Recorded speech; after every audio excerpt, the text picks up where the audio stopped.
የጌታ እራት መጽሐፍ ቅዱሳዊና ታሪካዊ አመለካከት ማን ተሳሳተ በሚል አዲስ በጣም ወሳኝ የሆነውን የጌታ እራትን በተመለከተ አስፈላጊ ነገሮችን የምናይበት ትምህርት ይዘን መጥተናል።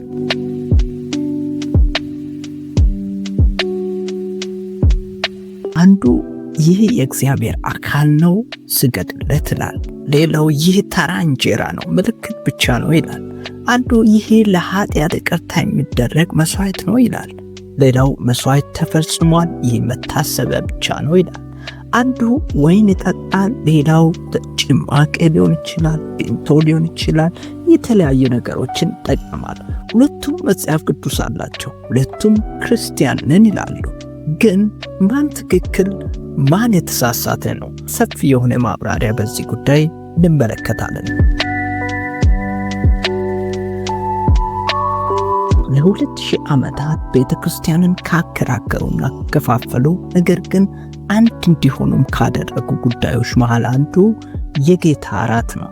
በዚህ በ7 ክፍሎች በተዘጋጀው ልዩ ትምህርት ከመንጋው ተለይተን እውነትን ፍለጋ እንወጣለን። ዝም ብለን አምን ከማለታችን በፊት መጽሐፍ ቅዱስንና ታሪክን እንደ ዳኛ በመሃል አስቀምጠን እንሞግታለን። በዚህ ተከታታይ ትምህርታችን ውስጥ ወደ መጽሐፍ ቅዱስ እንመለሳለን።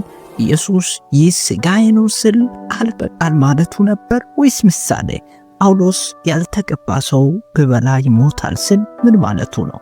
ታሪክን እንመረምራለን። ቤተክርስቲያን ከቀላል ማዕድ አስፈሪ ወደ ሆነው ስርዓት እንዴት እንደተሸጋገረች፣ ኦርቶዶክስና ካቶሊኮች ለምን እንደተለያዩ ታሪክን እንመረምራለን። የተለያዩ አመለካከቶችን በፕሮቴስታንቶች ዘንድ፣ በካቶሊክና በተለያዩ ክርስቲያኖች ዘንድ ስለ ጌታ እራት በተመለከተ ያለውን አመለካከቶችን እንመረምራለን። የምታመልኩባት ቤተክርስቲያን የምታደርገው ነገር መጽሐፍ ቅዱሳዊ ነው ወይስ ባህላዊ? ትራንስሰብስታንሴሽኒዝም፣ ኮንሰብስታንሴሽኒዝም ወይም ሚሞሪያሊዝም ነው የምትከተለው? የትኛውስ ትክክል ነው የሚለውን እንመረምራለን። ይህ ስለ እምነታችሁ መሰረት የምትጠይቁበት ቦታ ነው። በጭፍን አንከተልን።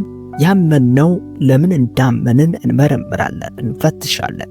ማን ነው የተሳሳተው የሚለው መሰረታዊ ጥያቄ ለመመለስ ወደ መጽሐፍ ቅዱስና ታሪክ ፊታችንን እናዞራለን። እንደዚህ አይነት ቁም ነገር ያለውን ትምህርት ለመከታተል ቻናላችንን ሰብስክራይብ አድርጉ፣ የደወል ምልክቷንም መጫን እንዳትዘነጉ። ይህ በጣም አስፈላጊ ትምህርት ስለሆነ በጥሞና ሁሉንም ክፍሎች እንድትከታተሉ ጋብዛችኋለሁ። መልካም ጊዜ።